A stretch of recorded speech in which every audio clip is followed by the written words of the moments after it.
What's it been now? Like 20 years since we've talked about quarterbacks coming to Pittsburgh, looking at young quarterbacks. That's part of the countless pluses of having a franchise guy like Ben Roethlisberger. But it also means we're terribly out of practice at this sort of thing. Good morning to you. Good Wednesday morning. I'm Dejan Kovacevic of DK Pittsburgh Sports. This is Daily Shot of Steelers. It comes your way bright and early every weekday if you're into hockey and or baseball. I also offer up daily shots of Penguins and Pirates. You ever notice I stumble on the Good Wednesday morning? I can never remember what day it is. It's such a hitch. And I swear I include the day of the week in the intro to this show just so that I can remind myself of what day it is, presuming I get it correct. For the Steelers to get it correct in this upcoming draft, if one wants to assume that they'll be looking at quarterbacks, they're going to have every shred of information that's available to them, up to and including having living, breathing humans standing on the sideline, watching quarterbacks, watching them interact with each other, with teammates. You might recall the story that Mike Tomlin told after drafting Alex Highsmith about how impressed they were with Highsmith's approach to a special teams drill in one of those pre-draft workouts, that he didn't see himself as being above that he just had a motor that wouldn't stop no matter what the drill was. That's something they wouldn't have gotten from a piece of paper. It's something they wouldn't have gotten from video. So there they were, all of the Steelers brass, and then some. It was Art Rooney, Kevin Colbert, Mike Tomlin, Matt Canada, Mike Sullivan. Every person who could possibly have been able to offer some input, and Art Rooney, with all due respect, who's not exactly a trained football evaluator, were there in Mobile, Alabama for the first of the week's Senior Bowl practices. And that's the beginning of the meat market for quarterbacks in particular, which is why Pitt's Kenny Pickett was there, along with 5 others trying to make a name for themselves. I don't have a ton of use for this sort of thing. I'm way more in the Mike Hilton school of evaluating football players. Hilton, for anybody who doesn't know, was just a dud at his combine. Couldn't do anything exceptionally well. But all Hilton's been able to do from his very first camp in Latrobe is make plays. He's still doing that for the Bengals, and he'll be in the Super Bowl starting in a handful of days. Hilton used to yell out toward Tomlin during drills in Latrobe, "Too small, too small," like right after he'd make a play. And Tomlin, to his credit, would yell back with equal humor, "Too small, do more." And he'd just keep making plays. But in Pickett's case, and the quarterback's case, you're also talking about a multi-gazillion-dollar business. Quarterbacks in and of themselves are an industry within the industry. They cost so much. The scope of the investment is akin to building a new stadium. If you're talking about some of the top-end contracts in the NFL, $250,000. It's not guaranteed money, but a lot of it is guaranteed money, and it's a massive risk. And teams want to, and understandably, protect their investments.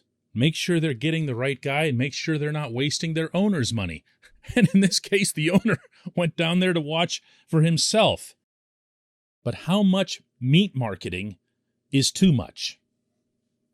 This portion of Daily Shot of Steelers is brought to you by Point Park University. Choose from nearly 100 career-focused programs leading to bachelor's, master's, and doctoral degrees.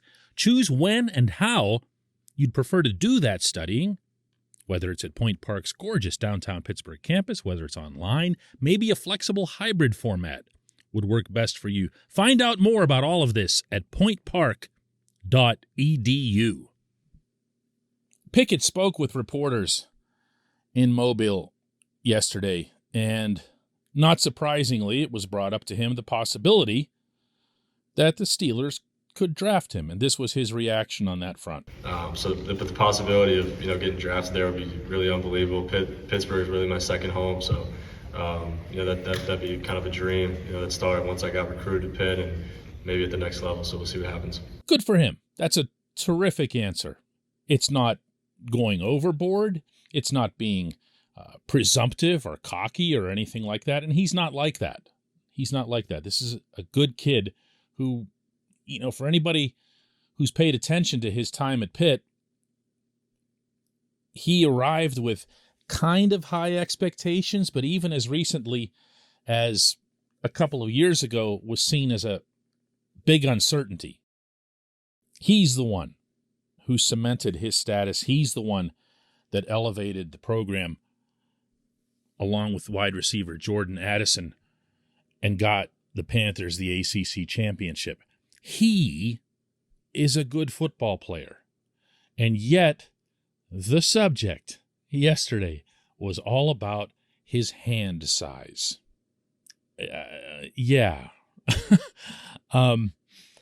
The ideal size of an NFL quarterback's hand, for a bunch of reasons, you just use some common sense, it's a real thing, is larger than 9 inches.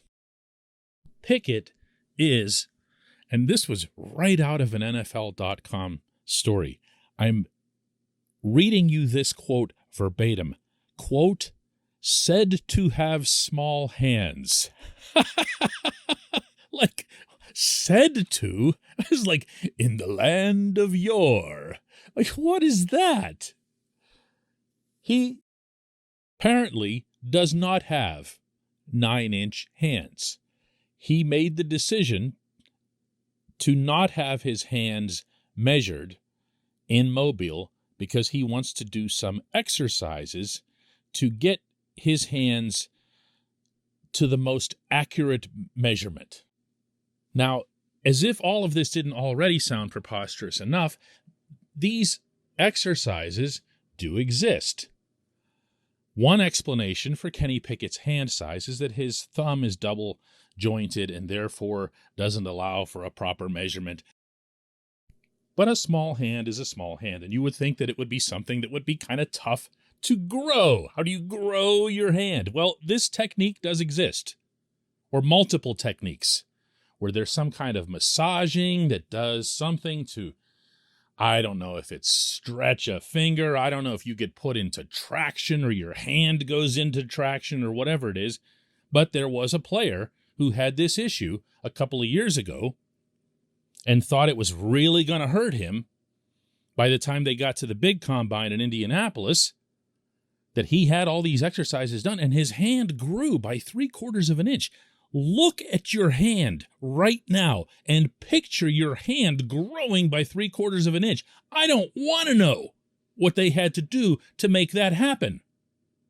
And I actually don't want my quarterback of the future feeling like he needs to go through whatever that is. What do you do? Like have a Pat bus ride over your hand? Another quarterback, by the way, had a similar issue.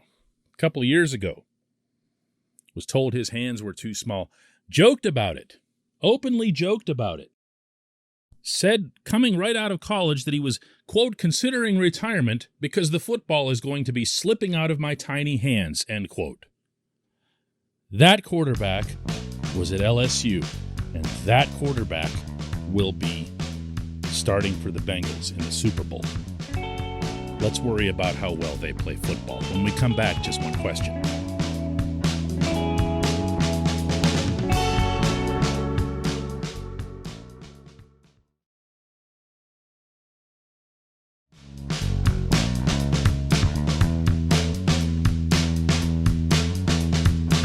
Welcome back. It's time for our J1Q, and that comes today from Mike. You believe that Mike Munchak could return to the Steelers? That would be a dream, but he also went out to Denver to be closer to family. There's no way he comes back. I think besides, Mike Tomlin would actually have to know his number since he's not down the hall. That's very good. For anybody who doesn't know, there was a reliable report out of Denver yesterday that the Broncos are going to move on from Munchak as the offensive line coach because he might not fit in with the new coaching staff they brought in. This strikes me as spectacularly stupid. I mean, work with the talent you've got when you've got talent in-house. Not everybody has to be a perfect fit. However, the Broncos' issues notwithstanding, if in fact Munchak becomes available and the Steelers aren't at the forefront, and by the forefront I'm talking about his doorstep with flowers, then there's something even more wrong with their process for hiring the best coaches than what we already know. There is no one at any level of the organization who would dispute Munchak's excellence in working with the offensive line when he was here. Sure, he had studs. He had horses. It's always going to be easier to coach up Marquise Pouncey, David DeCastro, Ramon Foster, etc. But those guys will tell you passionately, and they have all told me passionately, that Coach Munch, as they would call him, was an enormous part of what allowed them not only to succeed individually, but to succeed as a group, as a unit. The things he showed them were things that they had never known before, even after they'd become veterans at the top level. Munchak is, more than anything, a teacher, an instructor. There can't possibly be a better fit for this opening, and, to my understanding, it is an opening, right? Than Mike Munchak. I look at some of the Steelers' offensive linemen, the young guys, and I wonder why they weren't able to succeed higher level, even as rookies, when I see what they can do physically. You want a perfect example? It's Kevin Dotson. Remember when Dotson first broke into the starting lineup? This was 2 seasons ago now. Those 5 games that he filled in for Matt Filer. Dude, he was knocking people 30 yards downfield. I mean, I'm going over the top here, but he was just a force. And it was through brute strength. I see some similarities in that sense with Dan Moore. Moore is not quite like that, but Moore is a specimen. Chooks is a house. Chooks Okorafor. He is a tower of a human being. I believe that there's enough clay at hand that if you brought in someone of this stature, you could have a leaps and bounds improvement without even adding personnel. That said, I would obviously advocate for continuing to add personnel, possibly even out of the first round of the draft. But adding Munch, there's no cap. There's no cap on what you can spend on coaches. Here's what you do. You go to Munch and you say, here's my checkbook. This is Art Rooney. Here's my checkbook. You write down what you feel is a fair figure, and then you come back to Pittsburgh and you work for the Steelers. That's it. That's it. There's no cap. I never see this confirmed in any form, but you hear and read occasionally that the Steelers are either believed to be or thought to be one of the teams that spends the least amount of money on their coaching staffs. And I'm not really sure what to make of that. I don't know if it's just because of the whole everybody's got to be promoted from within, and as a result, it's never going to cost as much as if you get into some kind of bidding war or whatever. Make an exception to whichever has kept you from going to the outside. He's not even really from the outside. He was here. And he was a big, big hit here, and it felt devastating when he was lost. Open checkbook. Hope that answers the question, Mike. I appreciate everybody listening to Daily Shot of Steelers, and we will do another one tomorrow.